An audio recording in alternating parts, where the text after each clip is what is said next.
How to prevent theft and shortages in retail businesses. How to prevent theft and shortages in retail businesses. 4 key steps: systems, internal control processes, internal control tools, and compliance. 4. Systems, internal control processes, internal control tools, and compliance. Number 1, systems. A system is made up of subsystems. Now, your business is a system as a whole, and it is made up of subsystems. And those subsystems, so that can also be made up of subsystems. Look at a vehicle, for example. A vehicle as a whole is a system. It's made up of subsystems. So you have the air conditioning system, you have the engine system, and let's say maybe you have the movement or the motion system, you have maybe like the tires and the rest of them. In the engine as a system, you also have subsystems like the piston and the rings and all those other things. That is basically how a business works. Now, for you to enjoy the complete benefits, and for you to enjoy everything that the vehicle was meant to do, every system and subsystem and subsystem in that vehicle has to work according to design for you to enjoy the beauty of that vehicle. If your engine is working very well, but your air conditioning system is not working, your vehicle might be moving, but you'll be sweating. Now, no matter how perfect your cooling system is, if the plug in the engine is bad, or if the plugs in the engine system are bad, that vehicle most likely will not move. Even though plugs are not even close to the price of the engine, you can see how important a system and subsystems are to the goal or to the good of the business. Now, when it comes to retail, your internal control processes and procedures are the system that ensures that theft does not happen or shortages are managed. I'll give a typical example. So I've worked in retail as a business manager where I set up systems and structures. So I'm going to give a typical example. Now, internal control processes and internal control tools, they work hand in hand. Processes and tools or source documents or whatever you call them, they work hand in hand. The software is not your process. A software is not your process. So I'll give a typical example. So in a retail business, then it was an offline business. From when a customer walks into the showroom to when they leave, there are series of processes that happen. Now, when they come into the business and they want to buy, after the sales team has, interacted with them, they've made their choices, something needs to happen. So the system I put in place, with the control tool I put in place was that we had an outbound. So the customer decided that I want to buy, let's say, a deep freezer, let's say 319 liters. So I gave my sales officers the code. So there was SS01, SS02, and the rest of them. So that sales officer brings out the outbound, write the customer name, address, phone number, the product, the code, and everything, and then the price. And if they give any discount, they will also indicate it there.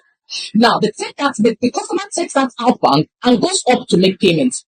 The accountant takes that outbound, written, sealed by the sales officer, and prepares the receipt.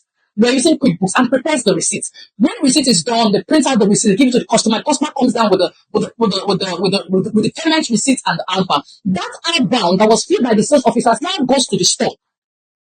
The store will now take that outbound and use it to bring out the product for the customer. So you can see that in every process, the transaction is documented. Sales has documented, accounts has documented, inventory or store has documented. You can see that there's almost like a replication across those 3 areas.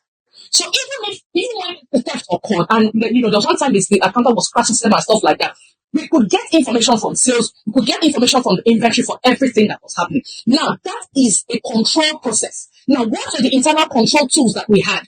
We had the outbound from the sale, you have your receipt, your sales receipt, and then the QuickBooks, the software that the accounts department was using, and then for the store officers, they also tend to use the outbound, and then they also have this store requisition that is used to release goods from the store, and then we also have review. So these are the source documents or the internal control tools or resources that were used to track that one sale. Then compliance. You must ensure that at every point in time, your workers will not break that process. That process must be followed from start to finish. It must never, ever be broken. Anytime an employee tries to break that process, for example, if the sales people refuse to use the outbound and then they just go up to the account person and say, "Oh, just prepare this," the account person will never agree. That's why I talked earlier that you must learn to mix personalities. So do not ever tolerate a break in your procedures. Never tolerate a break in your internal control procedures. Take it as a red flag. So that process from start to finish must be complete.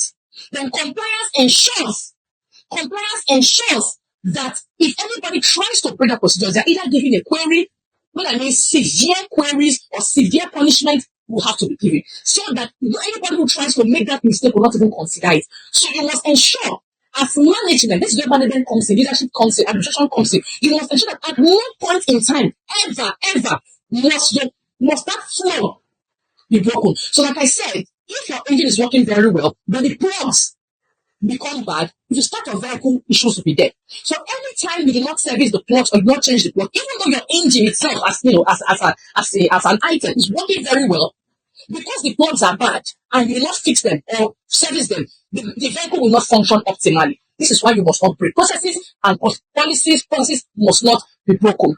Compliance is very important. Now, when it comes to stock taking, now some people say, oh, we do stock taking, but let me call it stock reconciliation. It's not just about stock taking, you must do stock reconciliation. Now, softwares as a control tool are super fantastic. They increase the efficiency of the business to a very high level. However, softwares can be garbage in, garbage out. Speaking from experience. Now, the whole essence of stock reconciliation is to ensure that the opening stock at the beginning of the month, sales that was made, stock that went out of the inventory, and the balance stock, either maybe stock also came in, it tallies. It's not just about counting, it's about reconciliation. And for you to ensure that there is no shortage and there is no theft, as a business owner, you must employ an element of surprise when it comes to stock taking. If I ask some business owners now, when was the last time you participated in stock taking? Some will tell me 6 months ago, 4 months ago. So I haven't even done it in the last 1 year. You just focus on content creation, focus on selling. Yes, you'll find that your turnover is very high. At the end of the month, the money in your bank is not following. I mean, if you look at your revenue, you get hundreds of millions. If you look at your net profit on paper, it looks very good. You now look at the money in your bank, it not follow. It doesn't tally.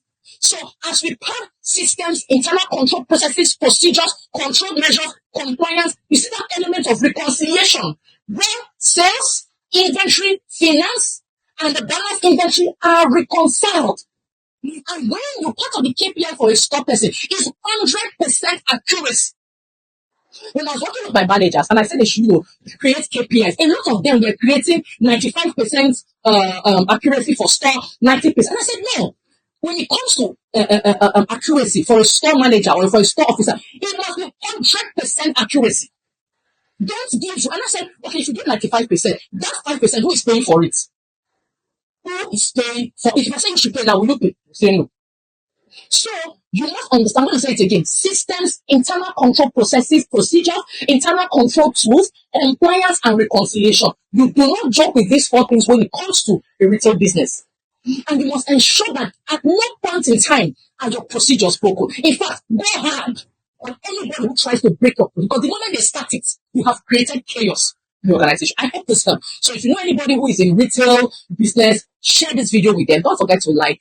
Have a lovely day.